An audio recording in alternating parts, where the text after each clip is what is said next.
नमस्कार, मी शुभांगी गावरान सुगरण या चॅनलमध्ये तुम्हा सर्वांचं स्वागत करते। आज आपण बघणार आहे उपवासाचे मेदू वडे।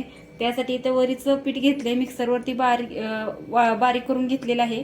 1 वाटी वरीचं पीठ घेतले, त्यासाठी अर्धी वाटी साबुदाणा पीठ घेतलेलं आहे। तर आता आपण इथं एक बाउल घेऊया। या बाउलमध्ये हे घेतलेलं 1 वाटी वरीचं पीठ घालूया, त्याचसोबत साबुदाणा पीठ पण घालूयात।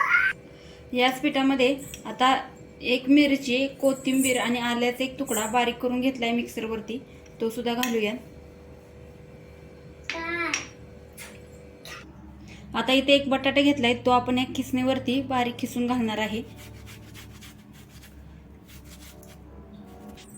तर अशा प्रकारे 1 बटाटा संपूर्ण असा खिसून घेतलेला आहे, छान असा।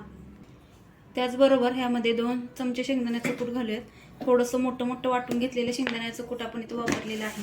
चवीनुसार मीठ घालूयात। आता चवीनुसार मीठ घालूयात। सेंधव मिठाचा वापर केलाय, उपवासाची रेसिपी आपण बनवतो इथे। त्याच कोथिंबीर घेतली इथं मी, ती सुद्धा चिरून घेऊयात। तुम्ही जर कोथिंबीर खात नसाल तर स्किप केली तरी चालेल। तर छान अशी बारीक चिरून कोथिंबीर घालूयात।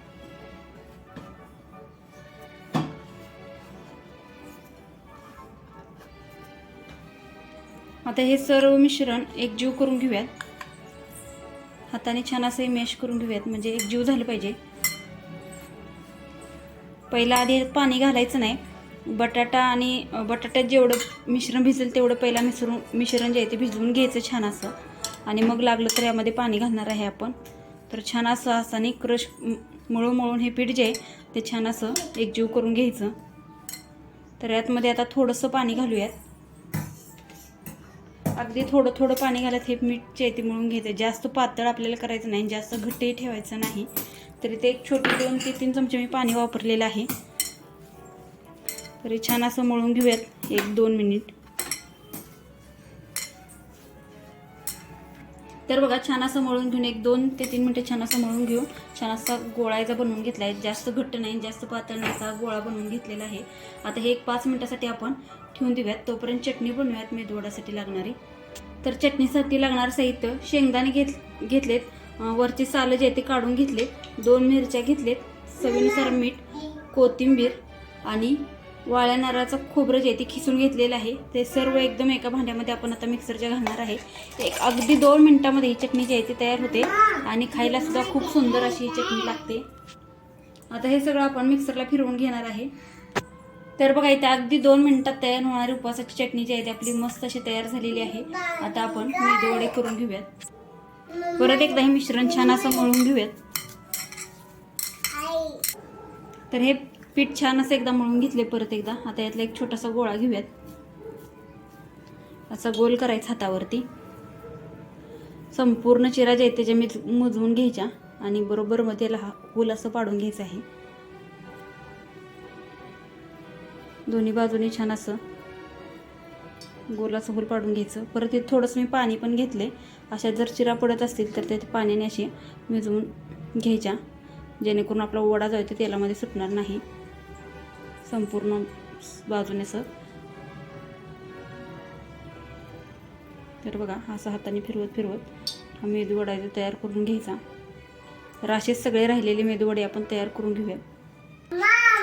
तरी ते आपले मेदू वडे जे ते बनवून तयार आहेत। गॅसवर तेल सुद्धा गरम करण्यासाठी ठेवलेलं आहे। तेल पण आपलं जे आहे ते गरम झालेलं आहे।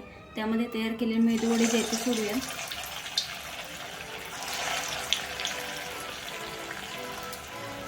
अजिबात तेलात फुटत वगैरे नाही। तर इथं आपण 3 मेदू वडे जे ते घालूयात। इकडचा थोडा अंतराळ राहिलाय, थोड्या वेळाने त्याला आपण आत ढकलूया। तर 1 मिनिटभर झाले वडा आपण तेलात सोडून। तर हे आता परतून घेऊयात दुसऱ्या बाजूनी। तर खालून छान असा कलर त्याला आलेला आहे, आणि खूप छान असे मेदू वडे जे ते दिसत आहेत बघा। एकदम क्रिस्पी असे झालेत मेदू वडे। तर दुसऱ्या साईडून पण असे सोनेरी रंगावरती आपल्याला वडे जे तळून घ्यायचे। तर 1-2 मिनिटं छान असे परतून घेऊयात। तर बघा, छान असं 1-2 ते 3 मिनिटं छान असे वडे जे ते तळून घेतलेले आहेत।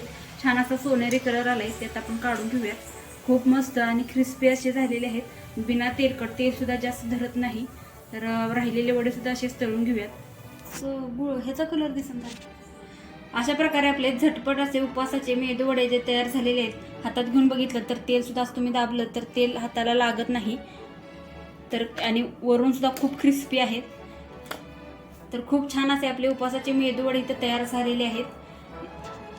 या नवरात्रीमध्ये ही रेसिपी तुम्ही नक्की ट्राय करून बघा आणि तुमची रेसिपी कशी झाली हे कमेंट्समध्ये सांगायला विसरू नका. तुम्हाला ही रेसिपी आवडली असेल तर तुमच्या मित्रमैत्रिणींसोबत शेअर करा आणि अजून जर तुम्ही चॅनलला सबस्क्राईब केलं नसेल तर सबस्क्राईब करा. तर पुन्हा भेटू अशाच एका नवीन रेसिपी सोबत. तोपर्यंत बाय बाय.